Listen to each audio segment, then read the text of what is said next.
This podcast is part of the Deluxe Edition Network. To find other great shows on the network, head over to deluxeeditionnetwork.com. That's deluxeeditionnetwork.com. Bev's Video Kingdom is intended for a mature audience. Listener discretion is advised. Bev's Video Kingdom really is brought to you by... What the fuck? What's up, dude? One of my renters broke the toilet again. That dude takes giant shits. Now I know what I'm doing tomorrow. Why don't you hire a property management company or something to take care of that stuff? Because they suck, and they take 10%. You know, our dude Hank owns and manages Heritage Realty Partners. I think he said he only charges 5%, and he visits each property at least once a month. That's right, he's always posting beers from the road. You have his number? Actually, I do. His personal number is 805-451-5734. Perfect. Now he can deal with my renter's big shits. Heritage Realty Partners. For all your property management and investment needs. Yo, are you ready to get hyped and take on the world like a goddamn gladiator? Then you gotta check out Jay-Z's brand new album, Unleash Hell. Inspired by the epic movie Gladiator, this album is straight up fire. We've got bangers like Are You Not Entertained featuring Drake, and I Came, I Saw, I Conquered with Bad Bunny that'll have you feeling like you're ready to take on the entire Roman Empire. And don't forget about Cardi B's wild verse on Thumbs Down, To All the Haters, and Coliseum Party featuring DJ Jazzy Julius Caesar. The perfect tracks to blast when you're rolling up to a party like a boss. The beats are fresher than a Caesar salad, and the rhymes are hotter than a chariot race. So if you're looking to add some epicness to your music collection, you need Unleash Hell. Get ready to throw your hands up and chant We Will Rise Again, because this album is straight fire. Don't miss out. Get your copy today. It's a Jay-Z album? New beats, man. I love it. Jay-Z's back.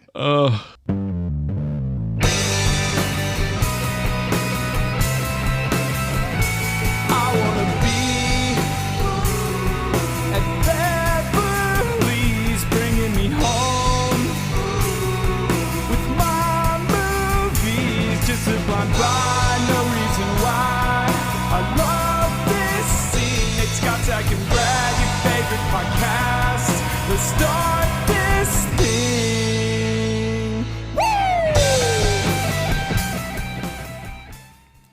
Gentlemen, what we do in life echoes in eternity.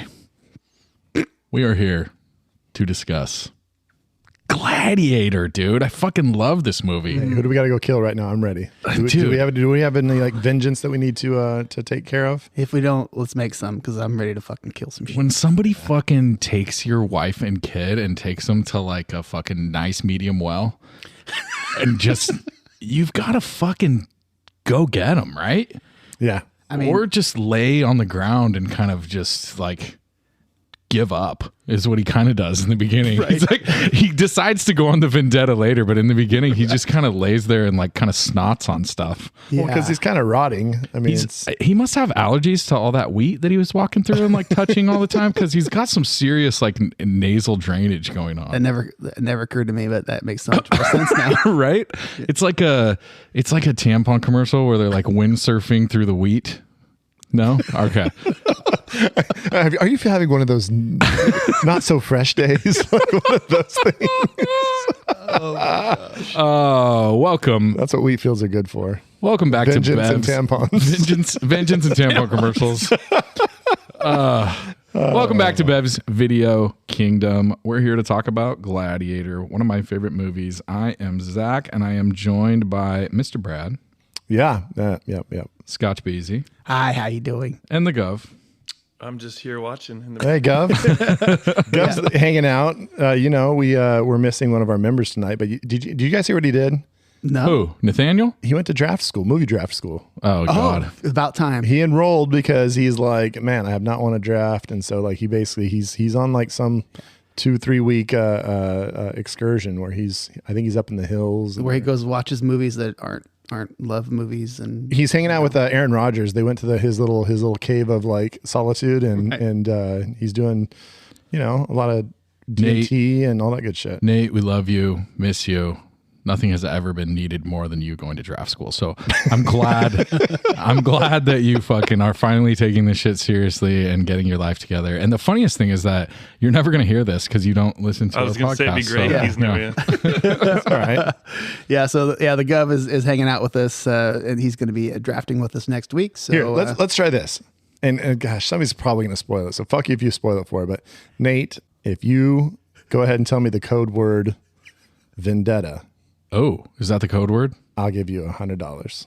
V is for vagina. Oh shit! Yeah, nobody tell him to Don't listen. put it on the socials or anything, you assholes. Don't direct message him. Like, He has to say vendetta to you, if he just looks at me and he just says vendetta, Give and then you'll give him $100. give him $100. I like that. I like that. I like that a lot. I think I'm going to tell Nate. Don't be the one that says, I'll give you 50. Now John Split that Steve, shit. these motherfuckers Split that like, shit I can use 50-50. $50. Fuck, I'll give it 3-1. Like, you can have 75, I'll get 25. Nate, I'll give you $50. Get a couple burritos. I'll give you $50 if you say vendetta to Brad. You asshole. Say it to Brad, and you keep 50. I like that a lot. Okay, so Okay, I think this whole thing's null and void now. Like, I think I've just it's not. It's on. It's out there. I'm It's not on. going to do that. You realize that like $100 is not going to make Nate listen to the podcast. Like you have to be way sweeter pot than that. he would hear that and he'd be like, and then he'd just see what he's like, if he was listening. what? I'm going to spend 2 hours listening to myself? Yeah, fuck that. Although he's not on, so maybe he would listen, but I doubt it too. Yeah. Yeah, the only thing he wants to listen to less than himself is us. So it's the year 2000. Yeah. The year 2000. And we're going to the movie theaters, and we see that the new Russell Crowe movie is playing. Was Russell Crowe a thing in 2000? Was he like a big star? I don't know. Can anybody fill me in on that? He'd been, LA Confidential. Oh, and, okay. LA Confidential's sick. I like that. He'd been in, I don't think too much. I think. This definitely took him to the next level. How for could it not, sure. though? Yeah. He's so dope. Well, he won the Oscar, so that helped. Again, I watch these movies and like as a young man, it never bothered me and it never entered my brain at all. The like weird accents that people decide to use when they do period pieces. Oh shit! So The Insider was before this in Mystery Alaska. I mean, well, Mystery Alaska is more of a cult movie, but The Insider was a big movie. Yeah, I think LA Confidential was like up for Best Picture, so he was a known guy. I think the world knew him from Mystery Alaska. Everybody's seen that. So I said a little cult film. The Insider was Michael Mann thing. I mean, that was a big deal. That was a pretty big movie. Yeah. So yeah, maybe for you guys. Anyways, it's the year 2000. it's fucking Pacino and Russell Crowe. I just remember. I remember this movie being a huge fucking deal, and we're talking. So, does anybody have any info on Academy Awards for the Gladiator? Yeah, so it won 5 Oscars. Okay, It won 5 Oscars. Yeah, but all like sound and like visuals. But it won Best Picture and Best Actor. Oh, is fuck, that it all? was a Best Picture. It was the Best Picture. Is that all that it won? Shit. Brad's like, I didn't just realize it got sound Best and Picture. visuals. Nothing huge. I did not. I forgot that it got fucking Best Picture. That's great. That's another Best Picture. I forgot that for Brad never does research on this show. Dude, this is great. I love being able to just throw it to you guys. So, if you were Brad, how much money would you say this movie made? If I was thinking about being the host for this show, I would say that it probably budget about 103 million, which was huge for That's a big budget. For late, That's a late big 90s. budget. And then 503 million worldwide gross. So it made $400 million, which is pretty solid. Not bad. What's kind of crazy? I was looking at the like the scores, and the IMDb score is good, 8.5 out of 10. Rotten Tomatoes 80%, and Metacritic was 67%.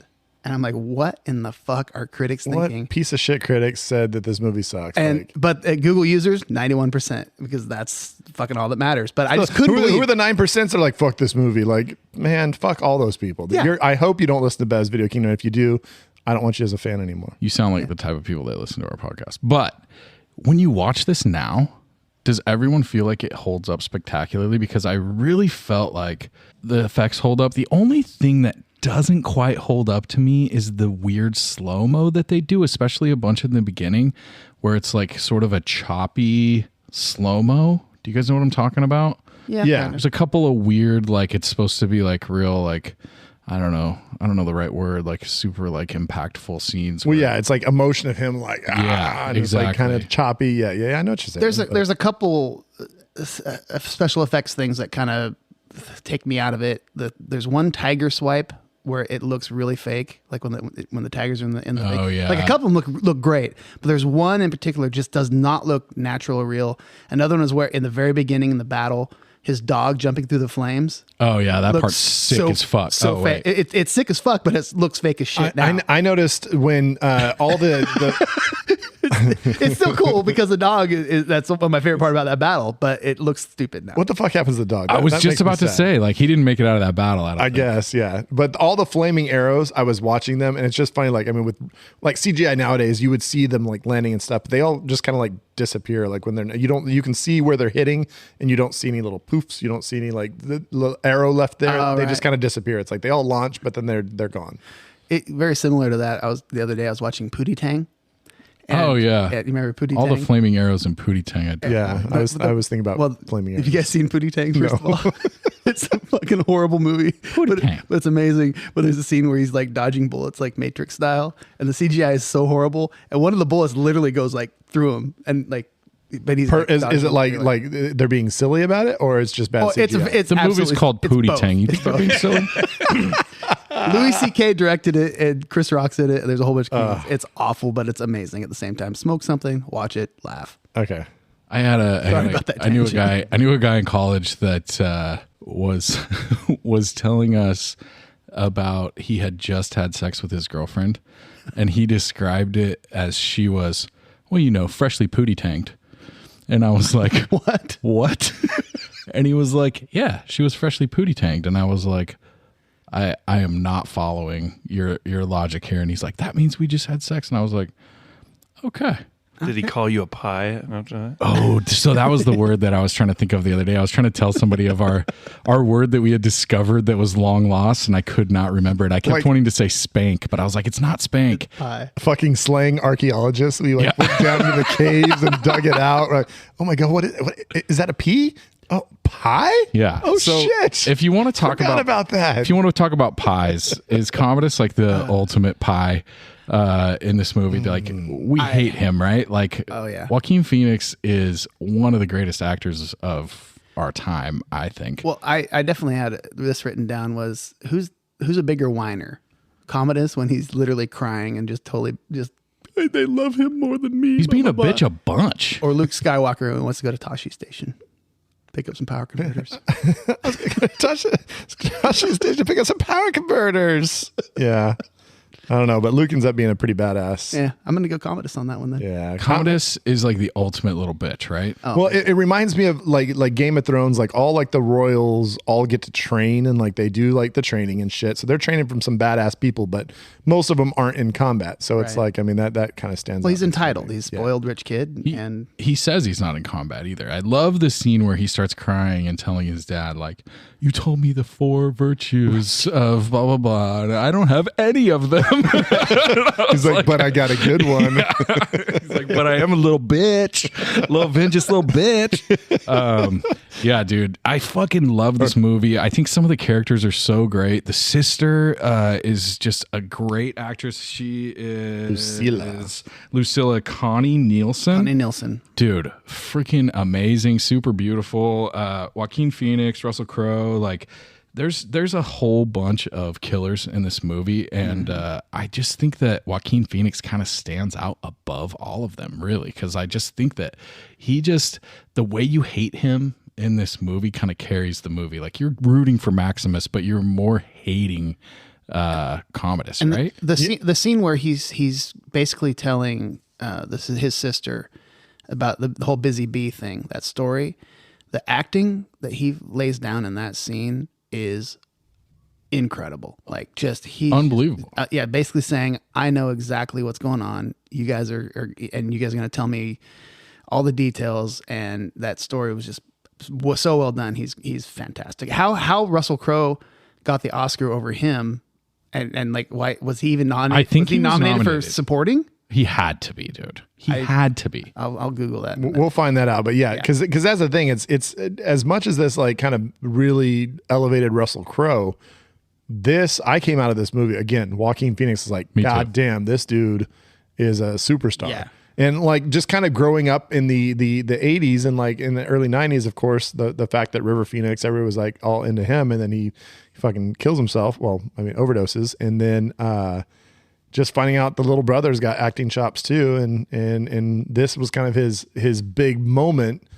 And then he goes on to be a crazy person in real life and also in movies. And he's a badass actor, but he's also kind of a psycho. So he's definitely a crazy person. So Hans Zimmer's score in this movie is, as we talked about New York being a character in a movie, he's kind of a character in the movie. It's very Hans Zimmer-ish. Well, yeah, because I was gonna say there's certain moments where it's like too much. He bit himself for the Pirates of the Caribbean. Like I was gonna say this is straight up Crimson Tide. Oh shit! No, it's like there's a couple parts like dun dun dun dun dun dun, and it's like kind of like right there with the Pirates of the Caribbean soundtrack. I'm like, this motherfucker, he just kind of recycles his own. He's like, he brings up his old layout on like Audacity or whatever, and he's like, let's just change that. Yeah, I heard he just puts it into Chat GPT, and he's like, this movie's about gladiators. Make it gladiator-ish. Chat GPT's like, here you go, Hans. He had Chat GPT way before everybody else. He's just like, all right, this one's about pirates. What do you do? What do we do here? Well, they're saying it's one of the best selling soundtracks of all time. Lots of streams on fucking Spotify. Well, the opening stuff has got like the kind of the Enya feel to it. It's like that little like the little pan flute and stuff, and like looking out over the fields and but there's kind of a similar vibe with Man on Fire with that too. Kind of the kind of the Spanish feel with like the very vocal soundtrack. That's what kind of this list, like when I was watching it this time, because I just seen Man on Fire recently, and I was like, oh, that's kind of a similar vibe as that. And so, but I just looked it up. Joaquin Phoenix was nominated for supporting actor, and he lost to Benicio del Toro in Traffic.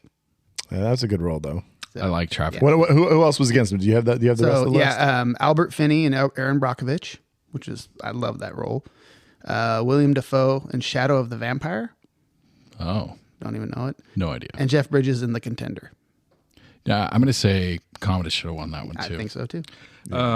So we're and the fact is he wasn't included in the best actor, which that is so weird. Who's acting, who's support or whatever.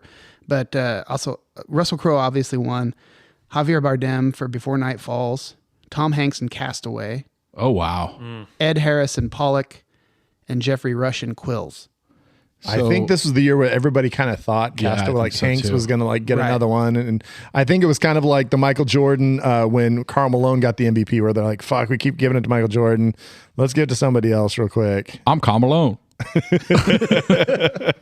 I will say, though, there are some other important awards that are still going on, which are the Denny Awards on the Deluxe Edition Network. Okay. Because we are part of the Deluxe Edition Network, and we are last month's pod of the month, but this month it is the HILF podcast. Our friend Dawn Brody, if you're not listening to that, she just did an episode about tennis, and she actually has a comedian who was a former semi-pro tennis player and like actually knows a lot about it. It was kind of a cool little episode. If you ever wondered about the history of tennis, it's kind of cool. She was so fucking cool. When she was on the pod, I was listening to it in the bathroom. My wife always makes fun. She'd be like, "Are you listening to yourself again?" I'm like, "Yeah." And then Dawn came on and started talking, and my wife was like, "Oh, she has a great like voice for podcasting." Yeah. And then she started listening, and she like barely ever listens to the pod anymore. But Dawn got her into that episode, and so we were listening, talking about Mary Shelley's Frankenstein and all this stuff. So go check out HILF.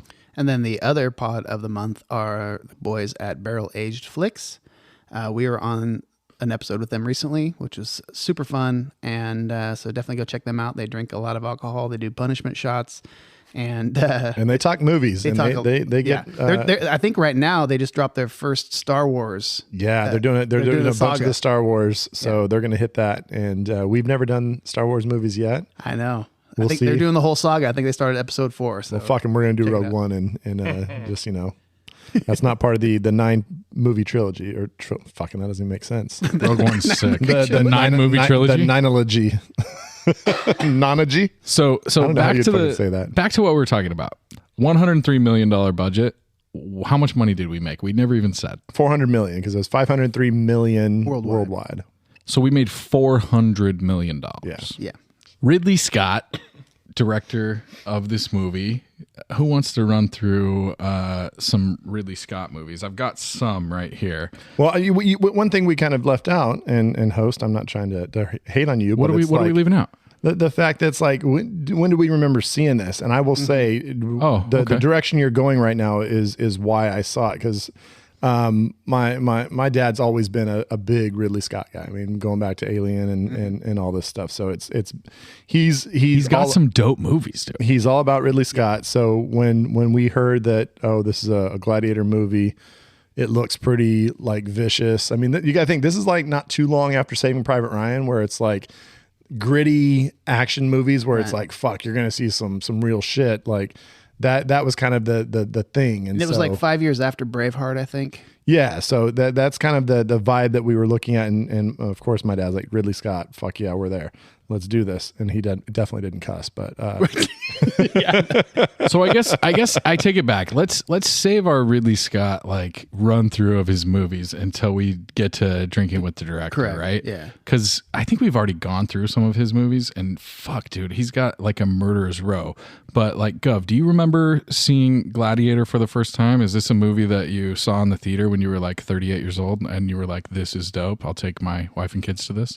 I definitely did see it in the theater first time. I don't believe wife and kids were involved, but yeah, it was, it was one of those movies where like it looks super cool. I'm watching this in the movie theater for sure. Yeah, the trailers on TV, obviously they showed the tigers, and you see that, you're like, oh my god, there's tigers, and like it looks so dope. And yeah, that was one of the things that definitely grabbed my attention. This thing was hyped like crazy. People were talking about it, and it was an absolute experience in the theater.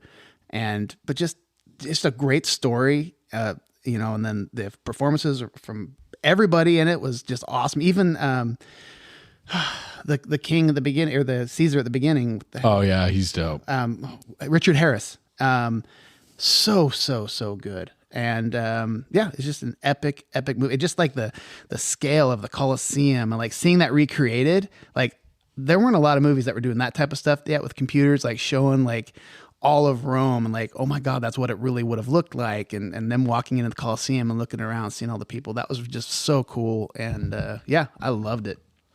Unfortunately, I don't think I saw this in the theater. I think this was like a DVD watch that I saw with somebody, and I remember just being like, holy shit, this movie is long. And then I was like, it's really good, but my god, we've been here for a fucking hour sitting on this uncomfortable couch in this house that smells weird. Like, but I remember thinking this movie was really, really great the first time that I saw it. I wish I would have saw it in the theater. There's definitely some burn, throughout, and especially on the rewatch, this last one, I've seen it enough times in my life where I almost didn't watch it. Glad I did again, but after a while I'm like, okay, let's get to the killing. Let's get to the next scene. So when I watched it, it was like, I saw it 2 hours and 35 minutes. All I skipped through was like basically anytime it was like a little like music moving into, like you could tell it's kind of moving into the scene, I would just kind of skip ahead real quick to get to like the next like talking part. That's a fucking wild thing to do. So you skip ahead in movies like it's a podcast commercial. Like when it's like you can see it just kind of transitioning through some like visual shit. Like this is such a fucking window. I've seen into the your movie psyche, before. Dude. I just wanted to hear the dialogue, and only times I skipped ahead were people weren't talking. It wasn't through the action shit. Do I need to watch him sleeping on the horse the whole time? Exactly. When he's riding his fucking horse, I'm skipping through that shit. Like really, he jumped from like, oh, I just got on my horse to like all of a sudden he's like laying in the grass. Like, what about the part where he's getting all pollinated when he's like fucking running through and like running his hands through the? I skipped that, bro. I've seen it before. Those are the best development parts. right I've seen it before. This wasn't my first time watching it. God damn, I just wanted to cut off, but it didn't feel like it was a long movie. How much of the movie would you say you think you cut out at that point of the 2 hours and 35 minutes? It didn't feel long. It didn't feel long. If you fast forward, the chariots go really fast. Why? What is the nerd voice for? What's going on here? All right. Speaking of nerds, though, my dad and this was he was a board gamer. I'm saying in the past, he's a board gamer. Oh yeah, back in the day, Brad's dad was in a wizard band. Yeah, he's a man of many talents. And when I say wizard band, I mean Brad's dad was in a band where they dressed up like wizards, some prog rock craziness, and played music, and my dad's band opened for them. Like, How have I not? I didn't know that fact. That was mentioned on the pod before. Yeah. My dad's band listening. opened for Brad's dad's band, and my dad goes, "Oh yeah, Ren Franca, he's in a wizard band," and I was like, "What?" I think they did that a little bit, and then they went to more just kind of classic rock and kind of got out of the costumes. I think when they first started, they were kind of a little bit more prog. They had like lasers and fog machines and shit. My dad said, and they were wearing wizard costumes. So not like the Workaholics wizard. No, not like the wizards from a different time. So he's a board gamer, and we had a board game when I was growing up called Circus Maximus, and it was a chariot race board game. So like you would roll dice, and like things would happen to your chariot, or you'd be trying to like attack the guy on the next chariot over, and it's a race. You would do like laps around the little arena. And so when this comes out, I already kind of had a thing for gladiators, and of course my dad loves Ridley Scott, so it was like, You have a thing for gladiators? yeah, I heard For that sure. before. Brad can't come unless the guy has sandals on. That sounds very Ben. This sounds very Ben Hur. Like I was all about the sweat and the glistening and the adrenaline. Do you like and the movies about muscles. gladiators? That's a great call. Do you like movies about gladiators? you ever been in a Turkish prison? Oh man, go watch Airplane if you have not. So the board game kind of like I already knew, like was kind of into the idea of like the arena fighting and stuff, and then his name ends up being Maximus. I was like, oh fuck, that's like the game. So I was pretty stoked, Love that. and it was a good movie, and it was the right thing to do was to see it in the theaters because it's a theater movie. 100%. Fuck yeah. Okay, so I think we can move on to our next category. I feel really good about this. I think it's a consensus that everyone really likes this movie. Everyone hates Commodus. And Gerard Butler really killed it in this one. He did a great job. Pull up a chair and grab yourself a drink. We'll hypothesize what directors think. Maybe sometimes get a guess. Makes us look good. Let's drink, laugh, and pretend we know what we're doing. Drinking with the director, brought to you by Last Call Brewing.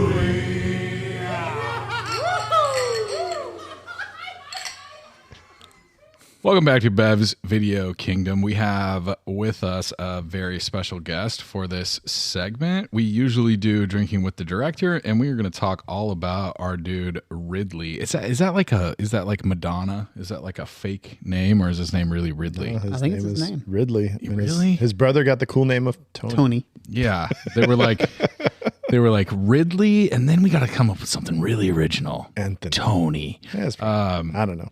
We got our buddy Hank, the king of the hoisters. Yeah, we've talked to Ridley before. We're like, fuck it, let's just bring in Hank. He is here representing one of our esteemed sponsors, Heritage Realty. Hank, how are we doing this evening? Awesome. So glad to be here. So glad to be here. He literally just drove how many miles? Like 300 He flew in on the red eye. Yeah, 325. 325 miles just to be on the show. And Jesus criminy. yeah. Couple potty Well, breaks. no, he's not. He's not going straight home tonight. Like, Right. 325 I think he's got miles. some people to see and things that are going on this week. But yeah. Yeah, Scott called me this morning. He's like, "We need somebody tonight," and I'm like, "Yeah, I'll get in the car right now." That's the role of one of the judges. Like when we need you, you That's get true. here. It's That's like true. like Batman. So Ridley Scott. What the fuck? Ridley Scott has some absolute bangers on his resume, right? So he does a bunch of bullshit like commercials and some videos and stuff, and then he comes out with Alien in 1979. Yeah. I guess Star Wars kind of inspired him to get into science fiction. Really? Yeah. So he saw Star Wars and was like, I kind of want to do that shit. I want to do some science fiction But stuff. like dark and gritty. But let's do it my way. Yeah. And then he follows that up in 82 with Blade Runner, Which one of Nate's favorite movies. Which I did. It has a replicant in it. all of the replicants. I really loved Replicant. Yeah. I love Replicant. We need to get Nate a shirt that says "I love Replicant." That's the best. Go back to the AI We pod. might have to do that. We might have to do that. But what I didn't realize about Blade Runner is when it came out, it actually didn't do very well. And it was just like kind of a flop. definitely. Really? That's what I read on the interweb. Oh, well, it's a fucking dope one. At one Yeah. point, it's probably going to get done on this podcast. I love Blade Runner. And then he follows that up in 85 with the movie Legend. And tell me we all know about Legend with my dude T. Cruise. Yeah, is that discovering Realized Tom that's what Cruise? Scott movie. Dude, Until this right? moment. That's crazy. Yeah. Fucking sick. Discovering Tom Cruise, maybe? Like, what was he doing before? Rated PG. I mean, I think he was grooming him.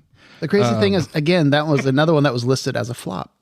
Well, yeah, because it was kind of fucking crazy. But movie. but cult classics, like and again, like Blade Runner is like the science fiction movie of all time at this point, you know, because it's just so classic. But it's just weird how nobody got them when they first came out. So is it like something where he made these movies that are just kind of they just before their time, or what? So Well, the Cruise does The Outsiders, Risky Business, and All the Right Moves before Legend. So, but it's so crazy to look at him in Legend, and then the next movie does is Top Gun. That's wild. Like Top Gun was the thing he did after Legend. yeah, Oh my God. 85 is Legend, and then in 86 is Top Gun. That's bonkers. So we got to ask our resident elder on the show. Have you heard of the next two movies he did, which are Someone Watch Over Me or Black Rain, Gov? Have we heard of these movies?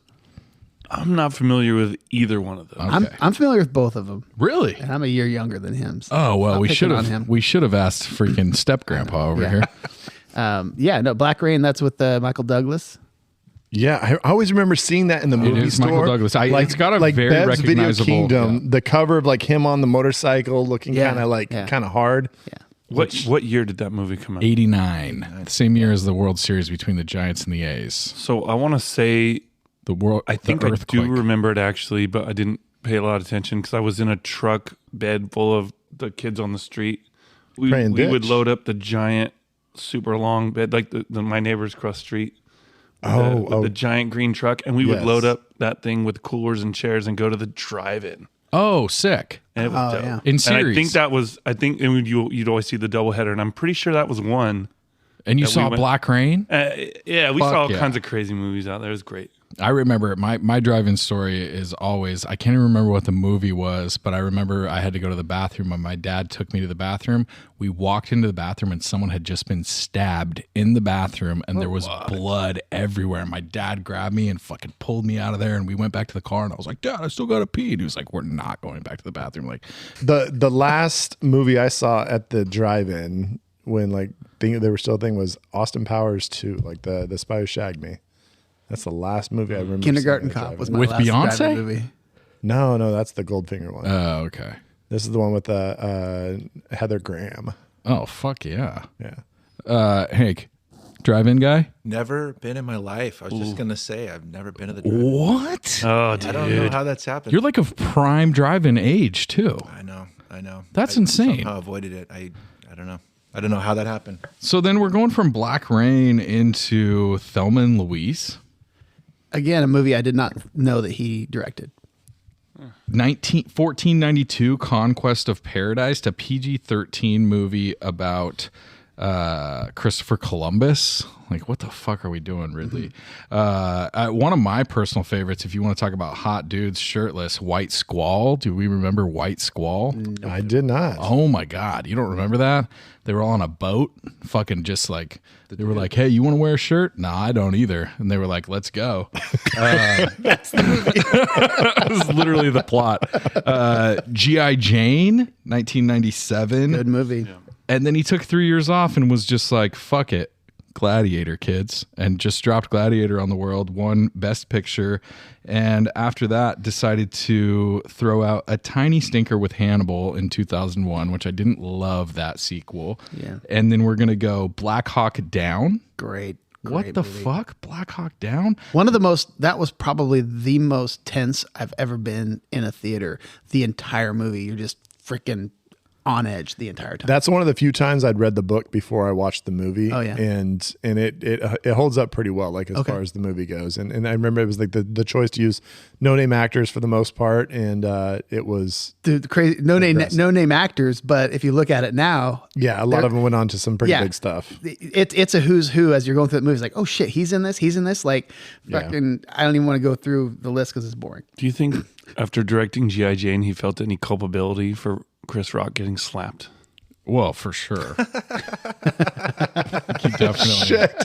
That's so wild that Ridley Scott ended up getting Chris Rock. He was the slapped by- architect. He of started- the slap heard he around just- the world. He was like, Demi, we're going to shave your head. And he just pressed that first domino and it just fell, hit the Fucking next one. butterfly effect. effect, yeah. Little did he know, 20 years later, Chris Rock was going to Wow, get slapped the that's- fuck up. Genius. God damn, we are hella high right now. So then we're moving on to Matchstick Men, which I never saw. People liked it. And then one of my favorites, Kingdom of Heaven, which was another amazing period piece. Is that Legolas in that? Yeah. Fucking great. There's a director's cut out there that you can watch that is like 3 hours long and fucking spectacular. And then we start to get a little wonky with something called A Good Year with Mabdu Gerard, and then American Gangster That's a good one. in 2007 Denzel. with Denzel. And then we start to get a little wonky again. Body of Lies, Robin Hood, Prometheus. I'm not a huge Now, Prometheus is guy. supposed to be kind of adjacent to the Alien movies. It's like a prequel. Okay. Prometheus is a prequel to Alien. And So wait, Body of Lies, DiCaprio, Russell Crowe, and it was not good. I never saw it, Never but saw it either.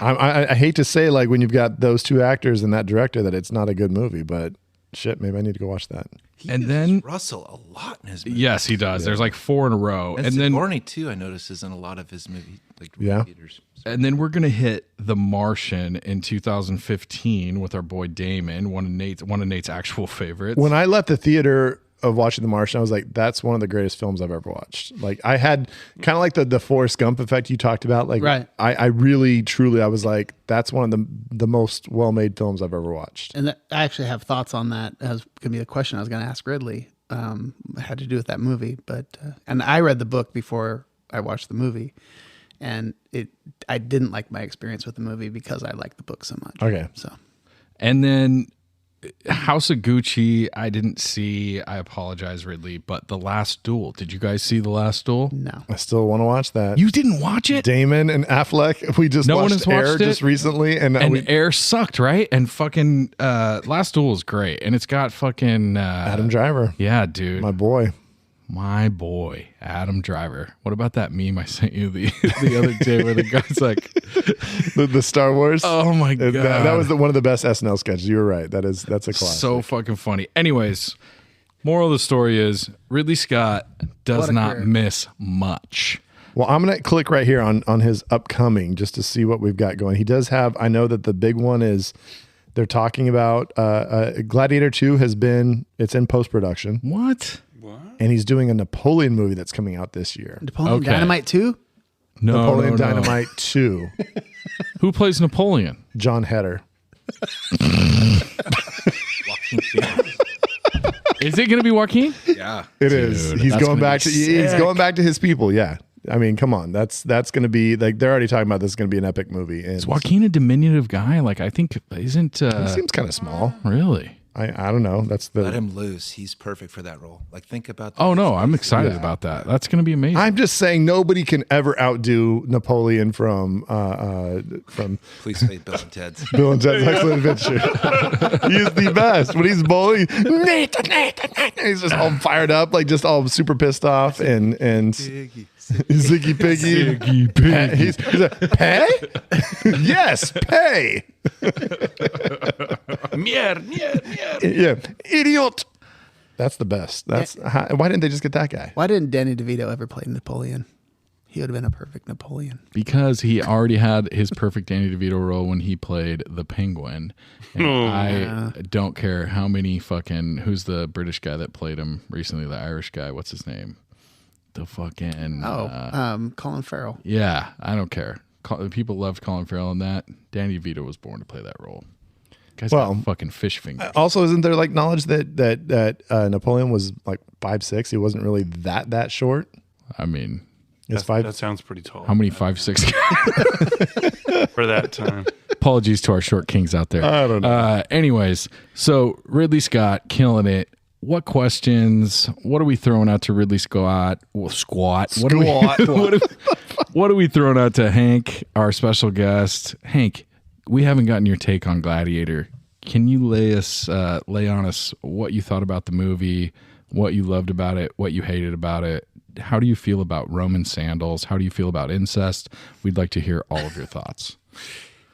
It was an awesome movie. I mean, that weird sand thing they put in his shoulder at that one point in time. I don't know if you guys talked about that, but that was something that I thought was always kind of weird. But the movie was epic. I remember that was a point in time I just graduated from high school. It's one of the 1996 to 2003. So many good movies came out. And this was definitely cresting the top of those. You could watch this on repeat over and over again. The epic battle scenes. I think it was one of those first movies that came out with those sprawling. Opens up with this Roman battle scene in the forest against these guys who just have no idea what's going on, and a great leader gives you that speech beforehand, riding in Elysium, and just don't worry about it. You're already dead. I'm butchering it. They all start laughing. They're chuckling like, that's awesome. We're gonna go die. Yeah, this is gonna be dope. But that's what's so cool. That's what's so cool about Maximus is like he's so personable, and you can tell he cares about his soldiers, and he's walking around just talking to them, and like even after the battle just checking on them, all that stuff. They try to stand up at one point. He's like, I'm gonna sit down. And so he's like, you can tell he's one of the boys, and that just makes him respect him even more through the whole movie. Yeah. I mean, even to the very end, they were ready to mutiny for him, right, against the whole thing. That movie was so well put together. I didn't really like all of the weird flashbacks to the stone wall. Like the subconscious or whatever that was, the dream state. And I get it. You do that once in a while, but he did that a lot. It came back a lot. he was doing quite a bit of hallucinating back to the old wheat fields and the stone walls, right? He was actually jerking it on all those scenes, and they just don't show him what he's actually doing. He's just imagining his wife, and They nailed it though with the vendetta part of it. Like you felt it. Oh, the kid's going around all excited. My dad's coming home. He's running out, and then like just trampled the kid. What just happened? Are you kidding me? And like that shot of them actually hitting the horse, hitting the kid, the dummy. Yeah, well, hopefully it was a dummy. That was a great stunt kid. And then they nailed the kid to a cross and freaking did all this crazy shit to him. We don't really get to see it, but I think he was pretty dead after the fucking no shit 18 horses trampled him. And then they hung him. Yeah, and you could feel like the pain coming out of him as like his spit's clinging to his wife's. Dude. Yeah. Like you're just like, yeah, that's just awful. You're gonna just go for it. And in the amount of time he put into his like vendetta or getting vengeance, awesome. Yeah. So enthralling. Truly epic, right? I mean, that's why the movie's 2.5 hours, so you really understand how long it takes him to get his fucking comeuppance on douchebag. Really believable. Like he was such a badass. Like he could have probably gone So through all of those things, but probably not. I don't know. Like one of those, I don't know. If anybody could have done it, it would have been him. Yeah. Right, but I mean, we were talking earlier about like if we could ask ChatGPT like what the odds of somebody having that many hand-to-hand combat fights, and like could you actually? What are the odds of you winning over and over and over and over again without taking a lethal flesh wound? Right. Yeah, especially since Tigris of Gaul was like the only undefeated gladiator in history that he brings back to fight him. And he takes him out. And he takes him out pretty easily. Yeah, it's not like it's a super. Even though I do have one weird thing that always kind of bothered me, and I think I saw it this time where, so he's got that face shield on, and then at the end he kind of hits him with the shield in the face, but it's got that shield on. But then he puts the axe into his foot, and then blood comes out of his mouth. And I always thought it was weird that he sinks that thing in his foot, and why is he bleeding out of his mouth? But I guess it's probably because just getting hit in the face. Probably busted some of his teeth, like the metal hit. Anyway, but yeah, for some reason when I first watched it, I was like, wait, he just stabbed his foot. Why is his mouth bleeding? But anyway, could have been the shield hit. I'll stop talking now. There's one thing that and again, I don't know why my dad's getting some run in this pod, but because he's awesome. Yeah, we watched a movie back in the day when I was a kid. It was called Zulu, and it's about British soldiers taking on thousands of Zulu warriors. Well, the Zulu warriors were intimidating as fuck because they would like hit their spears on their shields and stuff and do these chants, and they would get all fired up when they're about to fight the barbarians. And maybe I talked about this with my dad when we watched it the first time, but I don't remember either realizing it or not. But this time I was like, that's clearly when the barbarians are kind of doing their little chant, they straight up sampled straight from the movie Zulu, like the exact chant that they do. Really? So I don't know if that was just, it was probably an homage. I'm assuming it's like the sound editors like, oh, let's give a little homage to the Is that like another word for laziness? Homage? Yeah. Okay. They're just Stealing. like French fries. yeah, they're just like fuck. We need to get these barbarians saying some cool shit. Oh fuck, I got this movie Zulu. All right, let's check it out. All right. So, anybody have a guess on Russell Crowe's height and weight? Ooh, like during this movie? Well, we're just gonna say in general. I mean, I know that he's kind of ballooned up and down, but there's a pretty consensus weight for him. So peak.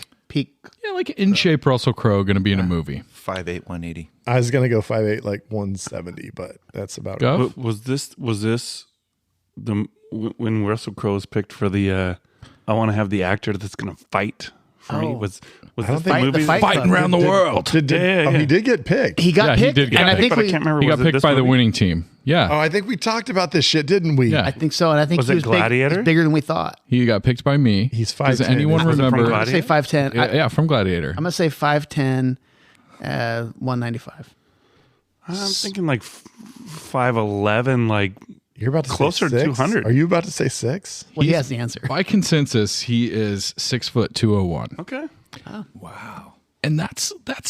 I mean, I forgot okay. he plays a fucking heavyweight boxer in Cinderella Man. I mean, he does play a heavyweight boxer. So I am 6 foot and I've got 15 pounds on this motherfucker.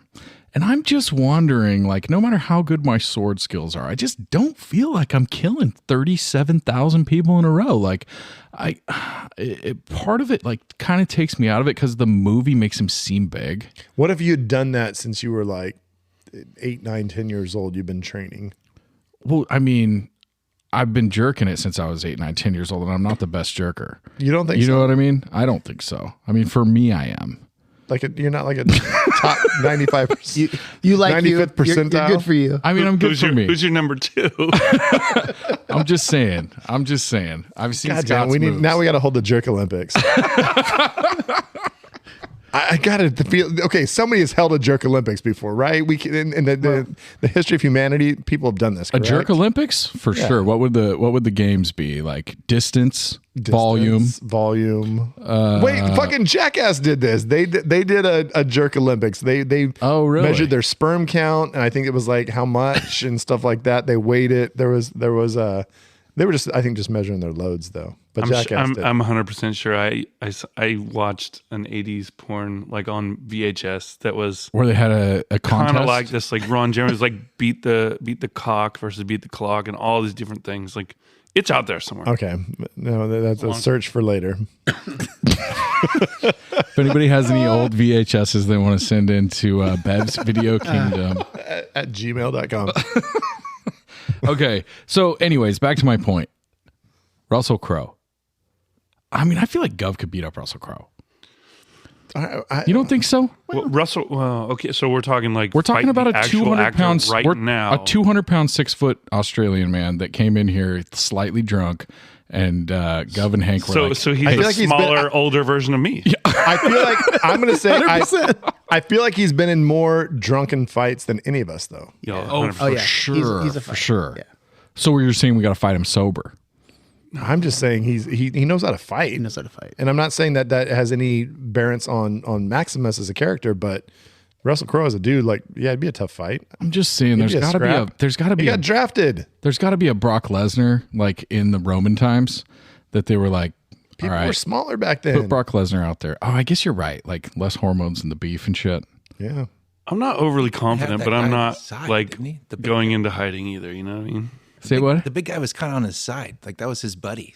The one really big guy. Yeah. he for probably would sure. have give him the business. If The- they would have gotten a one-on-one, those two guys, that would have been trouble. I kind of agree. The guy that had kind a of just like mortal wound. beats the shit out of him with the sword, like right in front of him. Yeah. He's just like standing there taking it. Slaps it on the side. Although of that kind of psychological warfare when you just sit there and fucking take it a couple Yeah. of times.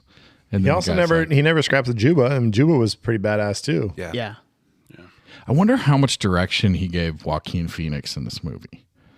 Like, what do you think? Like, if he's telling him, like, I don't hate you enough, like, be more smarmy. I think we've seen enough of Joaquin Phoenix's work over the years that he probably didn't need a lot of. I don't think so. Yeah, but he's he's pretty so new at naturally this good. point. I wonder how much Ridley, like, influenced him. I heard his speech where he was doing "Am I Not Merciful?" There was a line was only for the one time, and the second time he yelled it like he ad-libbed that part, which I thought was okay. But he was off the rails in this movie. Oh, he's fucking great in a great way. Yeah. 100%. What else we got? Well, I'm going to talk to Ridley about The Martian. Okay. You're upset because it wasn't scientifically accurate enough for you? No. I want to know whose idea was it to change the ending. Which was what? Where he lives off his own poop? No, where he does the Iron Man like floaty push, like whether he does the thing and he's flying around and stuff, whatever. Because that didn't really happen in the book, and it just irritated me so much. In the book, his rocket goes up correctly, and they catch him very easily. No, it's a challenge. There's a lot of other shit that happens, and then but he talks about doing the Iron Man thing, and they say you're an idiot, don't do it, it won't work, and they talk him out of it. But then they do it in the movie. Because it's extra hint scientifically, of excitement. I mean, they added some excitement. Okay, fine, whatever. But it was just kind of stupid, and I was just kind of irritated when that happened. Then they had, was it Jessica Chastain? She's the one that saved him, and that didn't happen either. So anyway, well, the book's also fictional. I know, but the book was better. It was official. But it didn't make sense because she was the captain and she and the commander of the ship or whatever. There's no way that she would put herself she in didn't danger. trust anybody They else had a to do guy it. for that job, and that was his job, and that's the guy who saved him in the book. I thought you were going to say that it didn't make sense she was the commander because she was a woman. No. Thought for sure That was the undercurrent. This is not realistic. Anyway, I just want to know if it was his idea or the screenwriters or whatever, and tell him that he's stupid. I like your other movies. I like all the movies. Respectfully. Respectfully. Oh, fuck. Can we also talk about the fact that Joaquin used to go by Leaf Phoenix? What? Oh, I think I remember that. And then he changed it to Joaquin? Yeah, Joaquin after Leaf. Yeah, so all his like earlier roles. So I'm looking at, he was in Space Camp. He was in Ruskies. He was in Parenthood. He was like the kid. He's Leaf Phoenix. Really? Remind me, how did River Phoenix die? That was his younger brother, right? The Viper Room. Heroin overdose, I think right? either Speedball or something like that. Yeah, I think When it was. he was super young. Am I wrong? Oh boy, and I forgot. There's definitely some A-list celebrities that were there with him that night. He was BFFs with Keanu. I don't know if Keanu was there that night. No, but Keanu would never be in that position. Because River was in Last Crusade, right? That was the young Indiana Jones. Yes. He was. Stand by Which Me. isn't that old. Like, that doesn't seem that long ago. I mean, 23 when he died.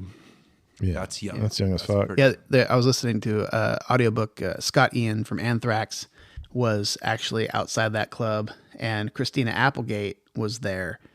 And because Scott Ian and Anthrax was in a Married with Children episode. Oh, right. And so she saw him and came running up to him, and it's like, "Oh my God, he's dead! He's dead! He's dead!" It's like, "Who's dead?" Like, so she saw when it all happened and stuff. So. Wow. Fuck. Yeah. Yeah, drug overdose outside the notorious Viper Room in Hollywood. And then Joe Quinn was like, I gotta fucking pick up the mantle here. I gotta keep the name going. So he changed his name to Joe Quinn from Leaf. That's interesting because that makes sense though. If you name your first kid River, your second kid's obviously gonna be named something like fucking Leaf. Right? Well, there's multiple. He has Yeah, it makes perfect sense. he has other brothers and sisters too. Yeah. What are Like- they? Do they have Did he their change names his listed? name for his rap name, or was it still Joaquin? One of them is named Timber. There's Rain, Summer, Liberty, and Jodine. Wow. Jodine. Jodine. Yeah, but Jodine has a different last name, Jodine Bottom. Interesting. Tops. It keeps getting better. What else you got? So his parents weren't hippies. They got out of that hippie phase by the time they had Jodine Bottom. So he Surprised her name wasn't Rock. Okay, so he was originally Joaquin, but then he changed his name to Leaf to match his like the earthier monikers of River and Rain. Oh, okay. And then I guess once he decided, he just went back. I don't know. I really like pronouncing it Joaquin. Joaquin. That's my new favorite way to pronounce that. All right, should we get this guy out of here? I got nothing else to say to him. Yeah. Bye, Ridley. I hope Gladiator 2 is cool. I really just don't think it will be. And How could it Napoleon be should cool? be cool. Who's going to star in it? Well, The that's whole fun. movie's a flashback. Oh, the whole movie. He's like touching wheat and like standing next to a brick wall. We get to see him get laid. Oh, he's ready. Let's see. Gladiator 2 looks like we have. The fuck is It that? better be like Timothy Chalamet killing hell of people. Denzel Washington. Shut the fuck up.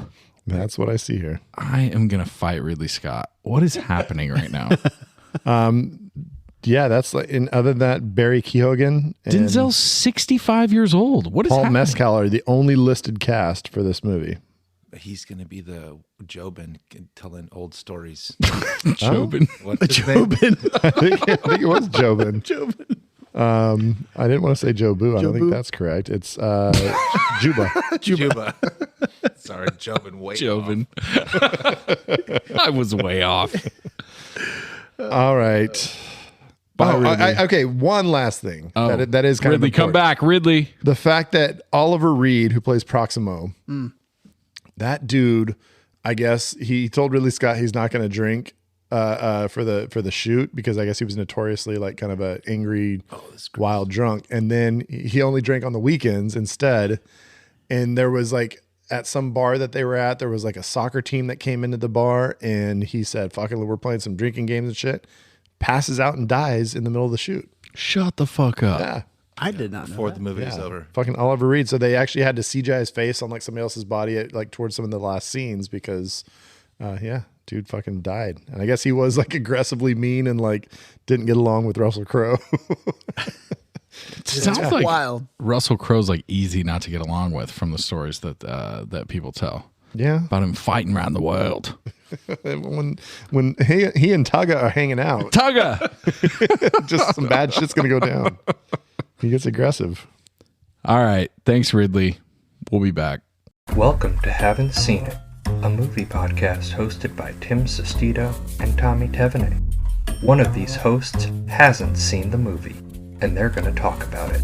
Expect great insight, Tim's really testing my commitment to the podcast by making me watch The Godfather. witty banter, I like RoboCop shooting dicks, I guess. and lots of laughs. Haven't Seen It. Available on Apple, Spotify, and all other major podcast platforms. Bev's Video Kingdom is brought to you by Glad Max's Wheat. Hi, I'm Maximus Decimus Meridius, but you can call me Max. Before I became the greatest gladiator in Rome, I was a proud local farmer here in good old España ever since I was a little niño. I know I don't sound very Spanish, but trust me, I am. Anyway, I used to harvest my wheat every season, take it to the market, get the same price that everybody else did. You see, I grew the same wheat, with the same seed, same process, same everything. But then, thanks to the spoiled, entitled, power-hungry, incestuous, hair-lip motherfucker named Commodus, I discovered a new way to make my wheat. Smoke it! That's right. With just the right amount of charred horse, pig, servant, family, I can bring out the richest flavors you've ever experienced. And every loaf of bread you make will make you feel like Caesar himself. So buy some Glad Max's wheat today, or I'll fucking kill you. Oh, family. This one tastes like charred horse. You taste the hoof. You can really taste my wife's heel.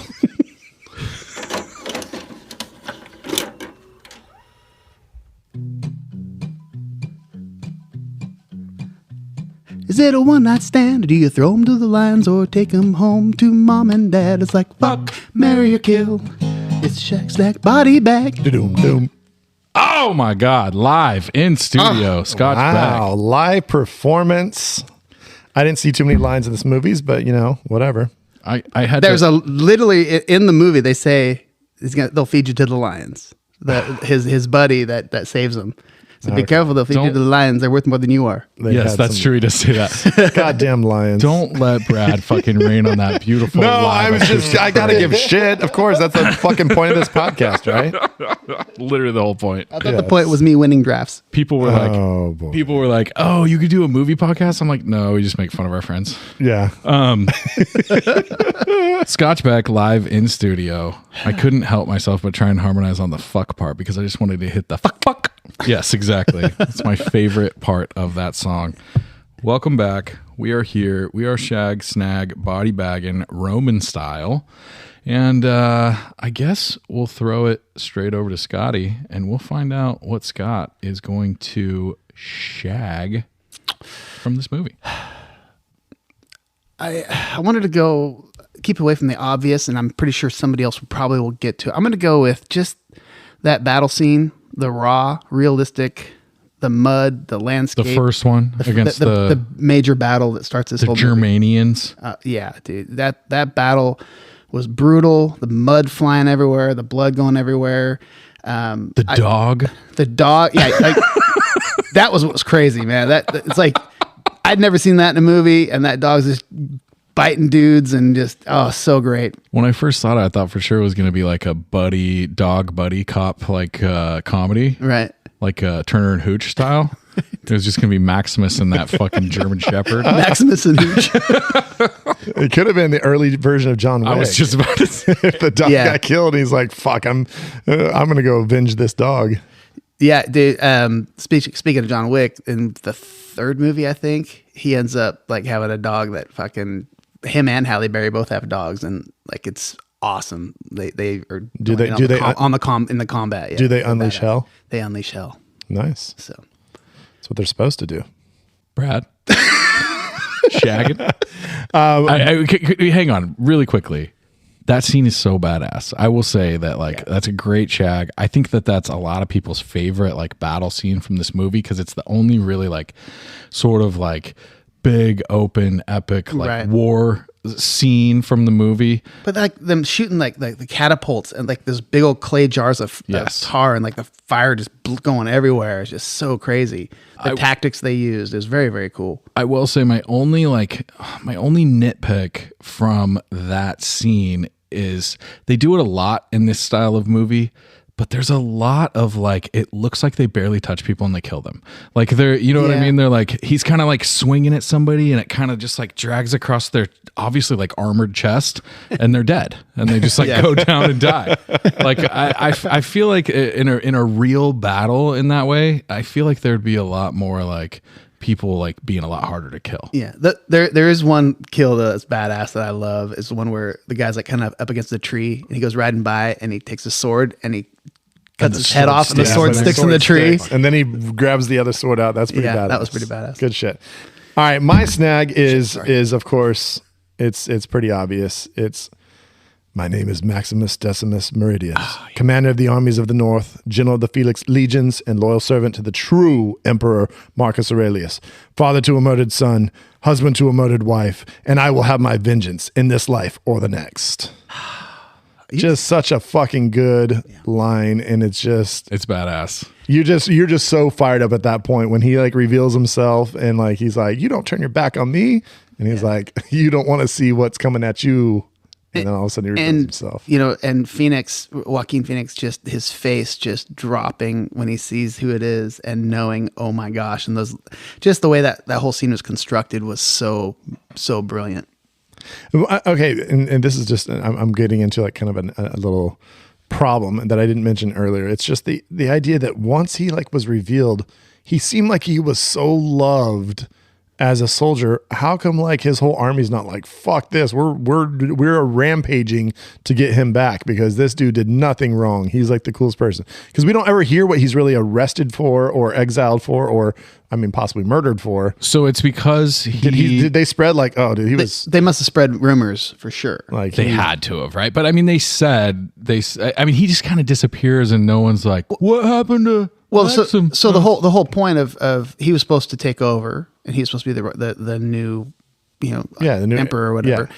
And he was going to give it back to the Senate. But then after Commodus killed his father, he says, "Are you with me?" And he said, no. So they probably said that he was a deserter. Take my hand, Maximus. I will not offer it Yeah. again. So that's probably what they told the soldiers. The story is that the dad just happened to die, and that Right. So there's no, of course, nobody knows about the whole knowledge that he was supposed to take her. Yeah, I guess whatever. That's another like body bag for me, is that like if you suffocate someone like that against your freaking robes, like he was gonna have so much like bruising and like weird shit going on his face. Like there's no way. Maximus is over there like rubbing his cheeks and shit, like trying to see what's up, and fucking he would have known. Or like, I mean, he like knew when you wake up in the morning, you got kind of like that pillow mark on the side of your face. He would have some dried, rat on him. dried cum in your eyelashes and shit. Well, And you're like, have you guys have never watched any episodes of CSI Rome? yeah, CSI Rome. They're not great at their jobs. Speaking of which, It's an old drunk guy that comes in and says, "Oh, he's dead." I don't know if anybody's gonna. We can cut this if anybody's gonna bring it up on the fucking streaming recommendations. But did anybody watch Rome, the show on HBO back in the day? No, the HBO, one of their first really big big blockbuster shows. Yeah. Do you remember it? Did you watch I it? never watched it. Oh, it was good. I remember it being good. It was sort of did not have the epic like budget of Gladiator, but it was really fucking cool, I thought. If I'm shagging something from this movie, so I have to say that line every time. I always say, if I'm shagging something from this movie, you could trademark that and put it on a shirt. Yeah. So if I'm shagging something from this movie, it's for sure, without a doubt, going to be Joaquin Phoenix's hair lip. I think it's Joaquin Phoenix. He's fucking just such a killer and just so amazing in this.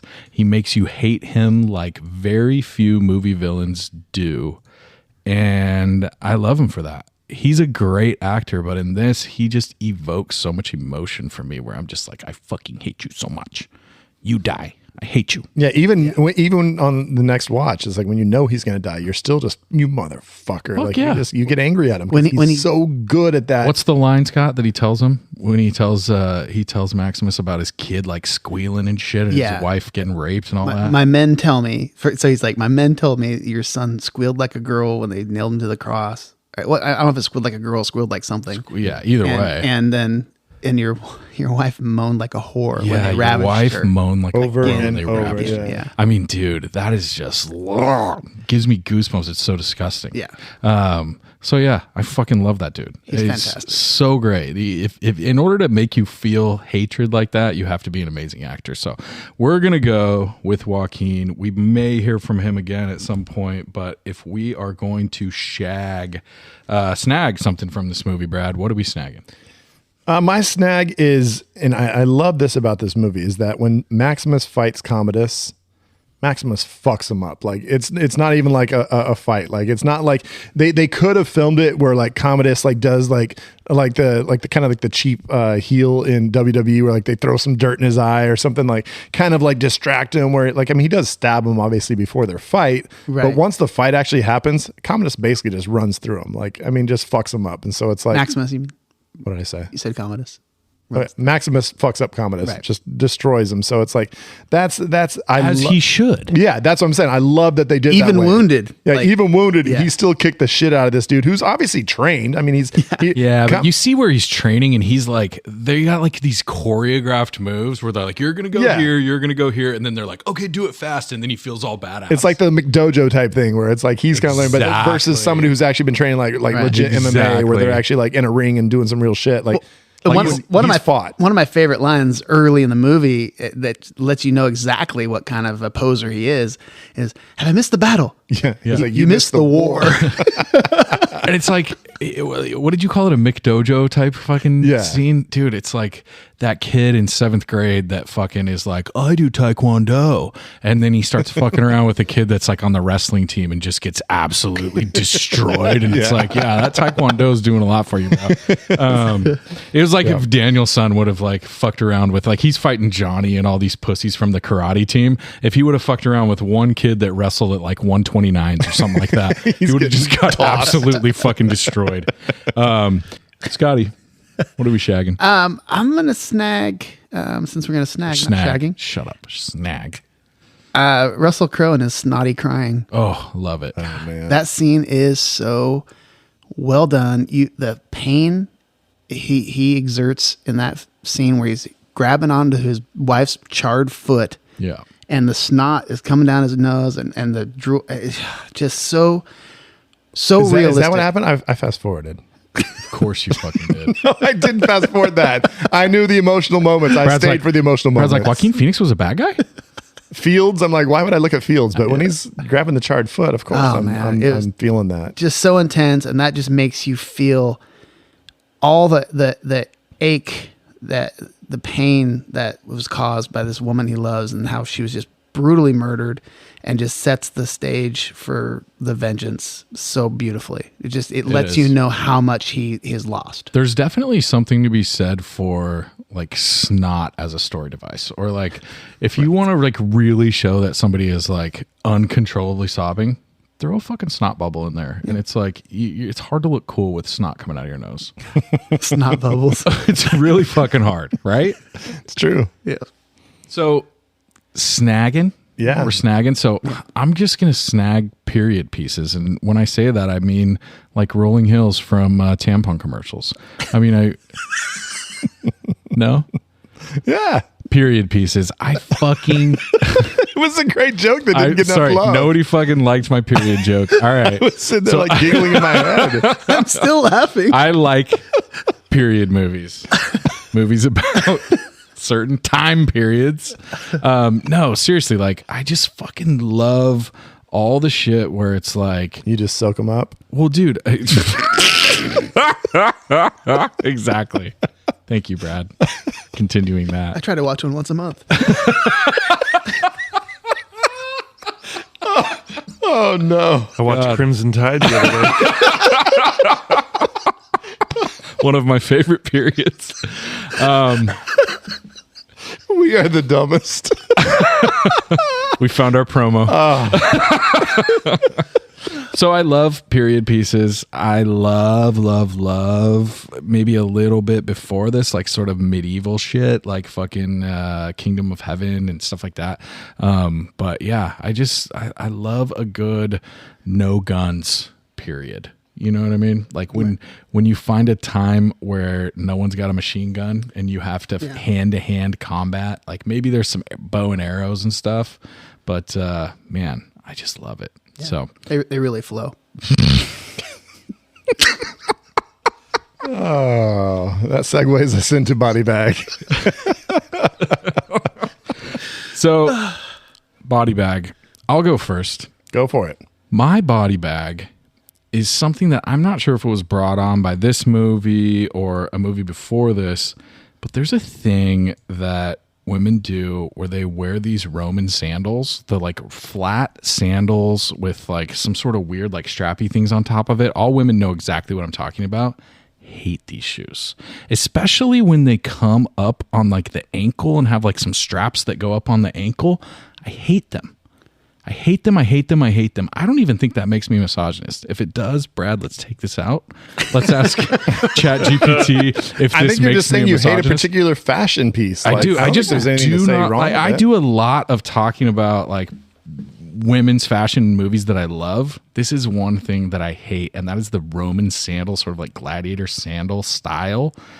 God, I fucking hate it. So, you know, even with a nice like long flowing white robe, it just no, the robe I'm in, and I like flats. It's just something about like the straps going up the ankle that I'm out on. I just do not dig it. So call me crazy, but that's my fucking, I feel like movies like this really like pushed that style, and people were like, oh yeah, these are cool because fucking, you know, Lucilla wore them in the fucking movie, but I'm out on it. Well, I think my body bag is probably as like, you know, I mean, kind of arbitrary as yours, because mine is maggots. Just the idea of maggots crawling on my wound. That's like, I'm not a big, I could give a shit about bugs. Like my wife calls me in to kill whatever's in our house, and I don't. What if she called you in to kill some maggots? You'd be like, bitch, you're on your own. like, you better figure this out. Like, get a can of Raid. I don't know what kills these things, but You better find out, because I just maggots, and it's so stupid because they're just larvae of flies. It's not like, but there's something I think we're just kind of you grow up with where it's like they're associated with garbage and rot and doo doo, poop and poop and like it's just there's something so gross about them. So it's like maggots, Michael. You're eating maggots. You're eating maggots. I think that Lost Boys probably fucked me up. I think that's what it was. I think that's exactly what it was. So yeah, maggots just when they're crawling in his flesh, I'm just like, that's not good. Brad, I don't like that at all. My wife's a nurse, and at the hospital, they have a person that does wound care, and they will go and bring out the maggots that they keep at the hospital. They're and the put best. them in your fucking to wound, eat and that they will infection. eat the necrotic flesh. It is, when she told me that, I was like, wait, what? wait, what year are we in? Years? What period piece are you guys And practicing? she was just like, no, it's like super, they're like super effective. That is fucking insane. They just keep their own horde of maggots at the fucking hospital. Are they called maggot wrangler? I mean, I guess. That's probably what they're called. The maggoteer. Medical grade maggots. Gump you maggot. Yeah, so I don't know. I don't like maggots, and I don't like whenever they're shown in movies. They're just like kind of all crawling around on the top of each other. It's just That's what maggots do. I know. Whenever they're shown in anything, they're kind of crawling. Or if you've around. ever opened like a garbage can and seen just a bunch of maggots crawling, it's so just gross. Yeah. That's the one thing that sicks me out. So yeah. All right. I like that. So yeah, you're out. sandals and I'm maggots. So It's kind of the same thing, pretty much. If I see a chick with Roman sandals on, they may as well have maggots rolling all over their feet. Let's talk about incest. Scotty. Good transition. My body bag is incest not being as abnormal entertainment these days. Oh yeah, because it seems like it's fucking everywhere. Lots And it's of like porno. kind of normal. Well, it's like it's in the Game of Thrones, like the new Game of Thrones. So incest not being as taboo as you would like it I anymore. It seems like, because I remember here's my point. So basically, when this movie came out, I remember that being so fucking crazy. Yeah, it was super scandalous, right? It was crazy that he was trying to seduce his sister, but now it's like it's kind of it's in Game of Thrones. It's in like all these different, like as a normal thing where it's like their House of Dragons where they're like, swapping each other and all that stuff. And back then it was scandalous. It was great. And we were talking about it and like, oh my gosh, but now it's just kind of like, whatever. I think it's still, it's still gross. And I think it's just basically saying that back in those days, I mean, there was a lot of cousin and blood relative fucking going on. Yeah. And I know it's a real thing. They used to keep those bloodlines pure, as they would say. Right. But I don't know. It just seems like I don't think it's acceptable. I don't think anybody's like, hey, it's kind of cool. Like if they're fucking their cousins. I agree with Scott though that it's less shocking now when you watch it because you're like, I just jerked off to 8 videos with the same plot line. Right.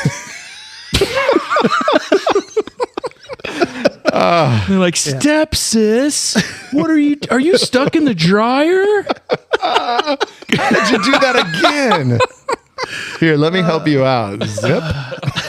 See, but I think part of that though is like all those things now instantly become memes, right? And you see them a ton, and people are like, "Oh, that's a joke. That's funny, haha." Yeah. It's not shocking at all. Like I was scrolling Twitter the other day, and it was like some shit post like picture, and it's because it was some news story a few weeks ago about some girl who got arrested, like filming herself having sex with her dog in front of a church or something. Oh, I didn't see that. I did see that. And everyone's like, oh, that's kind of shocking. And now there's all these memes, and now you see it all, and you're like, oh, that again, no big deal. Yeah, the memes kind of desensitize it. Everyone was like, what type of dog was it? It doesn't even say. Oh, no. All I want to know. Ugh. So did he come or what? Yeah, because if it was a doodle, it's like, of course. Doggy style. Yeah, so thanks for derailing the pod. What? Your fucking incest talk. I'm just disgusting. Dude. We hadn't talked about the incest. It was so are we on a body bag yet? Because that was Scott's that was snag. body bag. That was Scott's snag. Yeah. I'm snagging incest. Oh yeah. I wish I had that button. Where's Tim Beck when we need him? All this incest talk. All right. So should we move on to a different category? I can't remember what's next. I can play the song and help you out. Drinking with the director? No. God, we figured it out a while ago. This is a good pod. Streaming recommendations? How about that? Crackle, Pluto, HBO, find anime on Crunchyroll. Peak Check out Hulu, Disney, Netflix, Tubi, Sling TV, Showtime, Shudder, Fubo. What the fuck is Fubo? Sure, it'll cause some sensation. It's a streaming recommendation. So here on Bev's Video Kingdom, we like to recommend movies that, like if this was part of Gladiator, this would be the part that Brad would skip forward for and fucking skip over. No, I got all the red meat. I just left the scenery out. Okay. Look at the fucking cool scenery. I am going to start us off with streaming recommendations. Now, this is sort of a three-way, if you will, recommendation. It's only one show, but oh my God, is it just fucking great for so many reasons. So this show is called Spartacus, and it was on Stars. And I don't know if anybody actually watched it when it's out, but it's streaming now. There was 2 seasons. So what happened is the first season came out, and the main character, who my wife was like in love with, thought it was like the hottest dude on the planet, he got cancer and fucking died. Oh shit. And then they recast him with a dude that was like pretty similarly looking, like not an exact copy, obviously, but did a pretty good job. And they did a season 2. And then they ended up doing like a season 3 and 4 of like some weird sort of offshoot stuff. But the first 2 seasons of Spartacus on Stars, you guys, first of all, I recommended this to so many people when it was out because the women are absolutely stunningly beautiful. The men, absolutely stunningly beautiful. And Is there incest? But it's just literally, because if not, I'm out. No, but seriously, like, there's just an insane amount of sex. The violence is, you guys remember that 300 movie with my boy Gerard? So the violence is very much in the 300 vein, where there's like, you cut somebody and like big splatters of blood and like super kind of ridiculous, but sort of realistic. I remember seeing a lot of promos for this. Yeah. Dude, it's so good. And the freaking, there's like very like insane sex scenes, insane fighting scenes, but it was so good because it was the perfect. I remember we recommended it to a buddy of ours who I won't say his name, and he was like, came back to me and was like, thank you so much for that show. And I was like, why? I jerked off so much. He's like, every time that we watch it, my wife wants to have sex about halfway through every episode. Wow. And I was like, really? And she's like, yeah, she loves the main guy. And I was like, dude, fucking, he's great.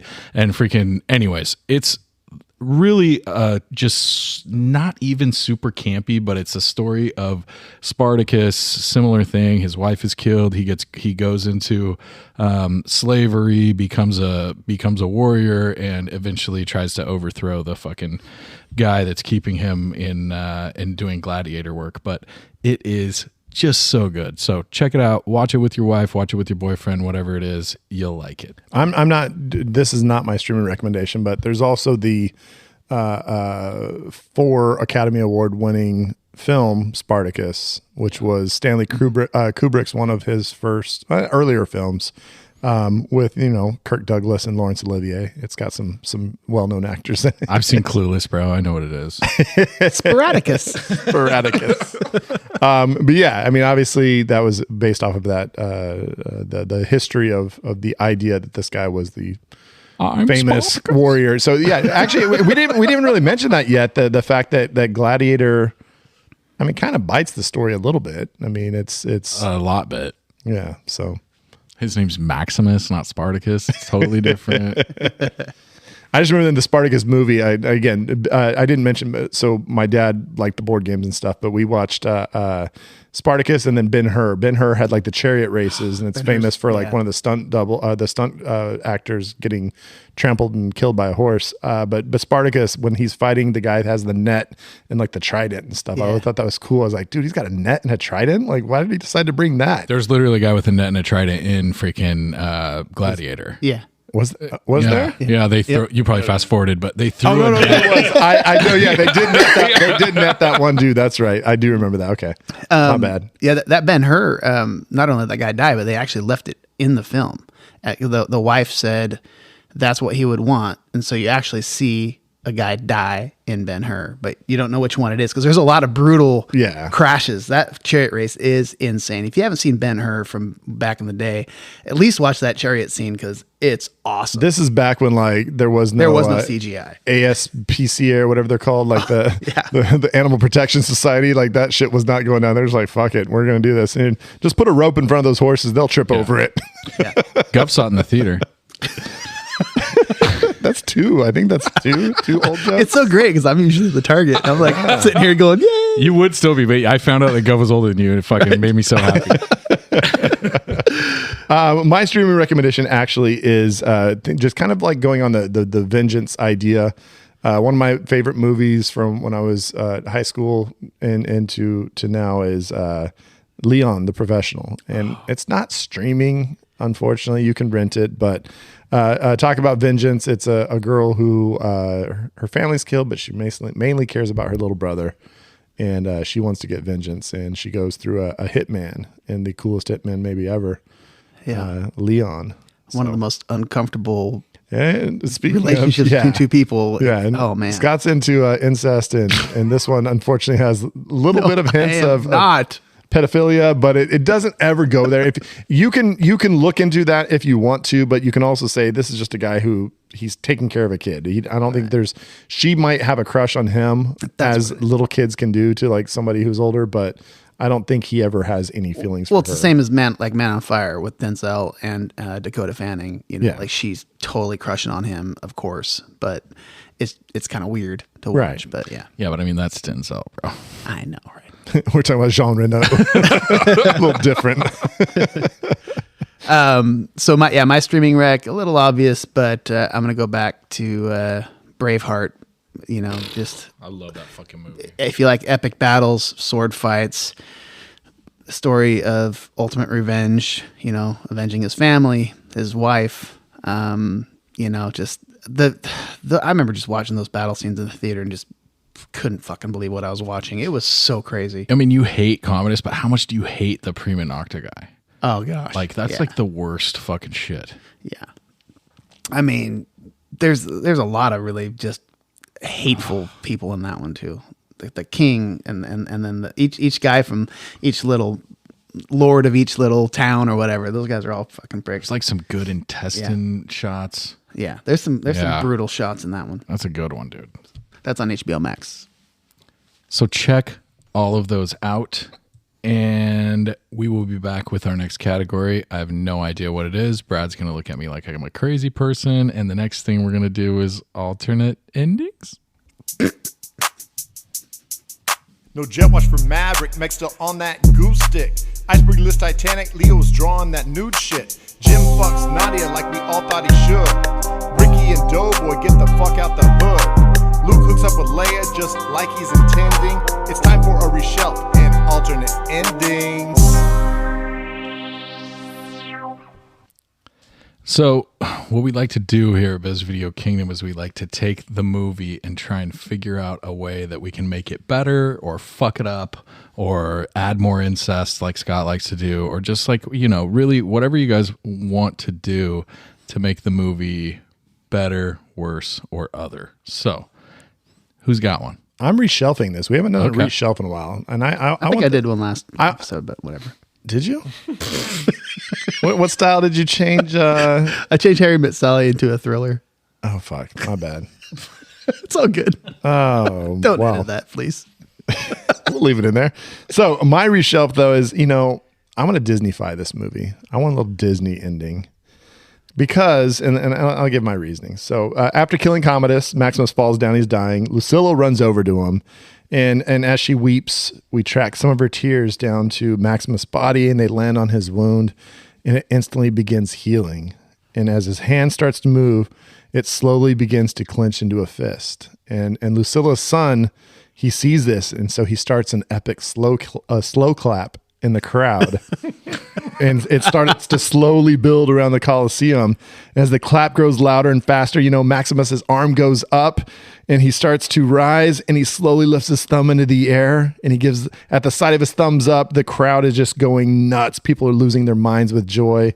And as cheesy as this is, The only reason that I want to have this type of ending is because Maximus needs to get laid. This guy has gone 3 or 4 years at least without getting laid, unless he and his gladiator buddies were like trading paint, in the training grounds and stuff. He hasn't had any action in a while. He's gonna blow a load like a shotgun right through her back. He needs to get some. Because he's been on a big drought, and he deserves. Lucilla's all into him. She loves him with a passion. He needs to get some sex.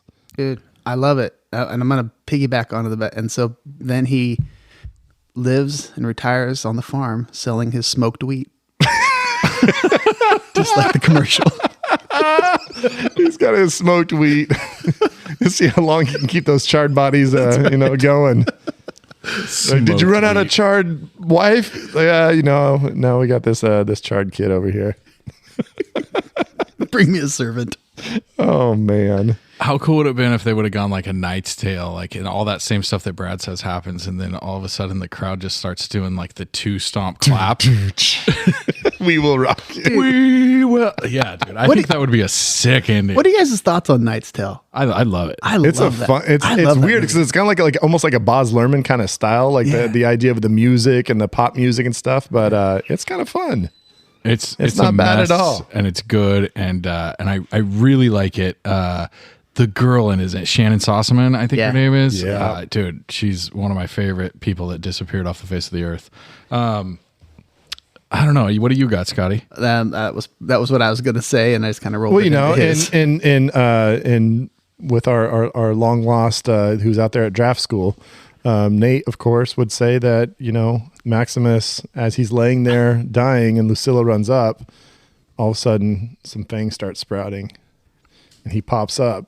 And he just goes on a rampage, starts killing all of Commodus's like little troops and stuff, and just massacring. I like it better if she comes down and she knows he's about to die. Oh, she bites him, so she bites there him, so you that go. he won't Brings him die. back, and then he comes back, Gladiator till dawn, just so that you can fuck Commodus's corpse. Because Brad wants to get him laid, and we're trying to do fucking vampires.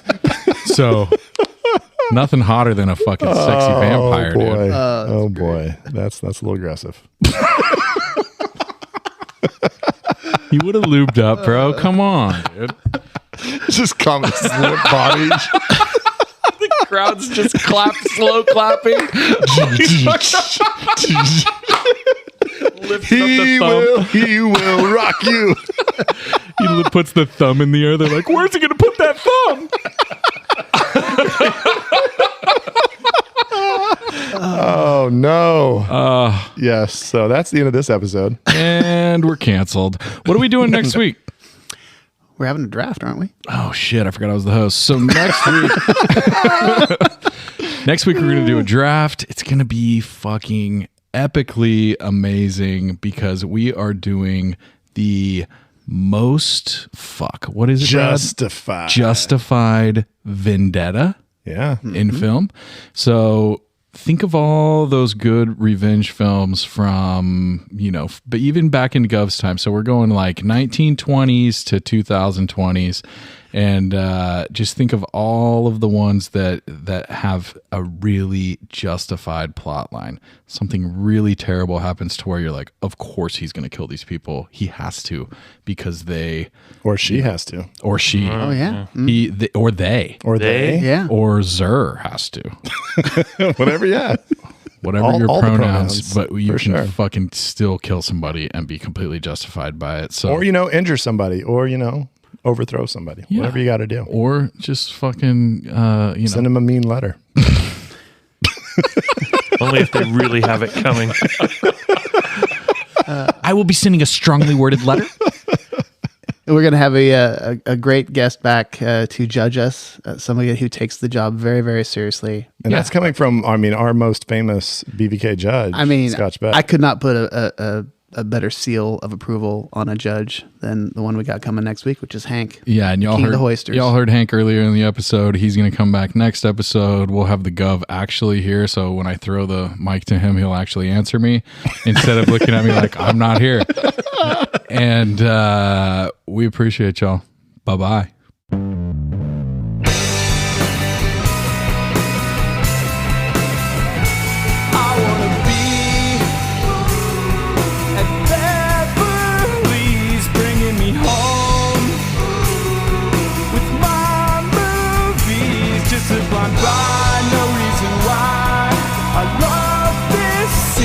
Nate, I can grab your favorite podcast. Let's start this thing.